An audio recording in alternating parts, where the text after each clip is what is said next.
So, so meron tayong box. Dapat suit pwesto natin. Ang problema kasi, wait lang. Ito. Ang problema kasi, yan. Ito yun. Hindi natin ma-unbox kasi,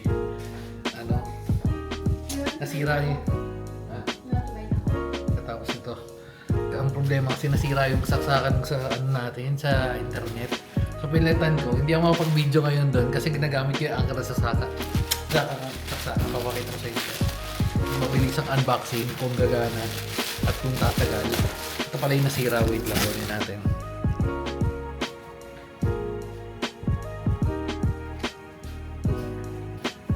Chloe Tech. Nasira. Siguro mga wala pa tong isang taon. Mga less than a year lang yan. So bumili tayo ng ganito. Tinitingnan ko sana, sabi ko anchor sana. Kaso parang overpriced naman. Ito mga sa 500 lang. So di ko alam kung tatagal. Sana tumagal. Pero tingnan natin. So yan. Ito yan. Sakto tama. Ito yung parang linya. Sana pala sa ilaw. Thumbnail. So bumili tayo nito.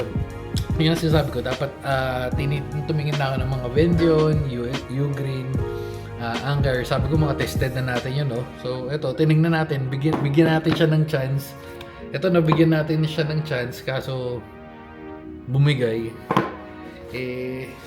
Try natin to.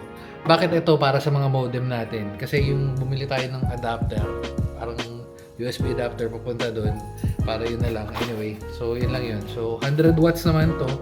So sure ball supported. Bumili rin ako ng USB nun. Kaso hindi pa dumadating. Pag dumating, sasasak natin dito. So meron tayo tatlong router. Yung modem. So dito yun sa tatlo na yan. Sana kasya. Wala na naman.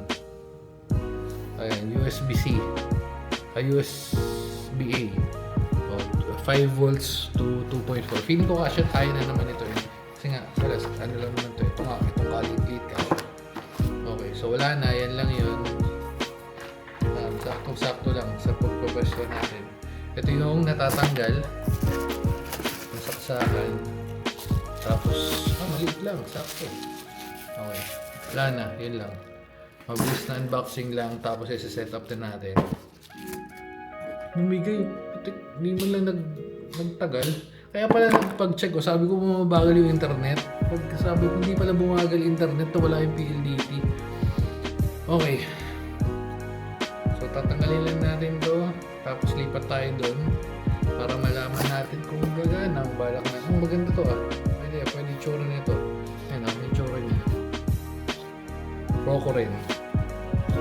Tapos meron na rin siyang yung ganito para hindi nakalapag. Sige, testing natin. Punta tayo dun dito sa lagayan natin router. Turn on hallway. Okay. Hallway on. Wait lang, kuha lang tayo si Silya. Okay.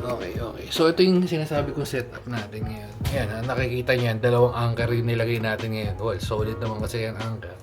Pero kasi tatlong modem yan. So ito yung sa Converge, yung Converge, PLDT modem, tapos yung sa VPN natin, yung mesh. So ang ginawa ko kasi, naka-set up na yan dyan. So ngayon, tatry natin kung gagana, di ba? Parang delikado yung pwesto ng camera natin, pero dito na lang banda. Parang malalaglag mo yun eh.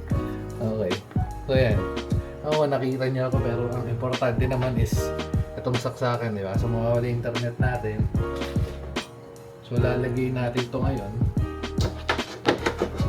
Dapat pala di ko tinanggal mo. Tali na. Okay. Wait lang, uli ko lang ulit yung tali. Nakita niyo ako. Peel muna natin ito para nakikita niyo ako. Okay. So ito yung tali, babalik ko lang kasi hindi natin kailangan yun. Sana gumaan namin. Tsaka may duda ako kasi feeling ko pag yung sa Ugreen sa anchor, dahil medyo mas mataas yung voltage or wattage na kaya nun, baka hindi kaya or baka hindi maging compatible. Okay, so tatanggalin na natin ito.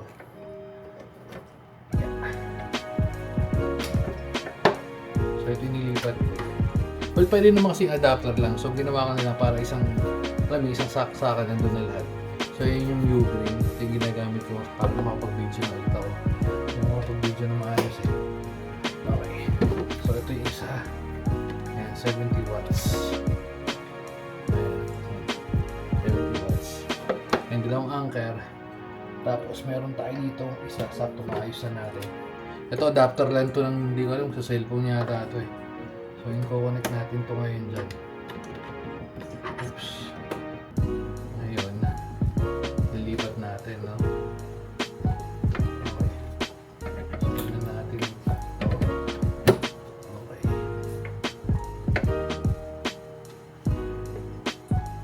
Oops. Yeah. Lipatan mo tayo magsaksakan kasi katabi. Okay, so ito yung extension na binili kong adapter. Eh, hindi ako nakita niya. Yung may pindutan. Ako na video ko naman yun. Pero, okay, so saksak natin ngayon yan. Boom. Next one. Saksak. Tapos ito. Ang tanong ngayon kung kakatuyin. Nagilaw mo gana. So ngayon, saksak natin yung converge.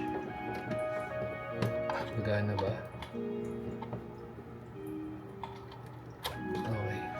Nice. Sakto. So, converge. LDT ba ito? LDT. Maganda kasi sa ganito. Medyo bago na ito. Ay, laki nitong isa. Okay. LDT and then glow. Kahit ako sa inyo pagkakabit. Difference ba pagka 9 versus 12 volts?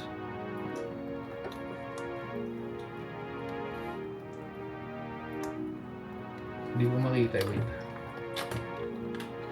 Nakalami. Okay. So 9 tsaka 12 volts lang naman lumalabas. Okay, so connect mo natin yan. Yan. Naka 12 volts nakalagay daw. 12 volts daw. Okay. Nice. Medyo mas malinis na siya tignan.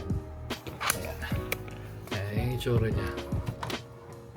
Mas bago to. Papakita ko sa inyo yung mas malapit. Mas malaki kasi ito eh. Kaya bumili ako ng USB-C. Sabi ko sana, mas pasok sana yan dyan. Ayan. Pero malinis na tignan. Okay, so waiting lang tayo magbukasan yan mga yan. Oops. Medyo magulo lang pero ganyan talaga makalat dyan. Okay, so goods. Nag-on na. So pwede na tayo makapag-video sa kabila. Na-on na natin yan. Sana magtagal, no? Raw rent. Tingnan natin yung mag-steady yan. So tatlong modem yung nakalagay dyan. Kita nyo kaya naman. So kung 12 volts lang naman to. So more or less kaya nyo yan. Pasok tayo na natin yung antena. All goods. Oh. Uy, tayo bumaliktad. Baliktad. Okay. Kasi ito yung sinasabi ko, nabili na lang din natin. Pero meron na kasing bago ngayon, parang kakalabas lang. Ay USB, ano yan, USB-A to. Kung mas maganda USB-C, yung isa rin, ganito rin nabili ko, ano yung nakikita nyo yun, na adjust kung 12 volts or 9 volts.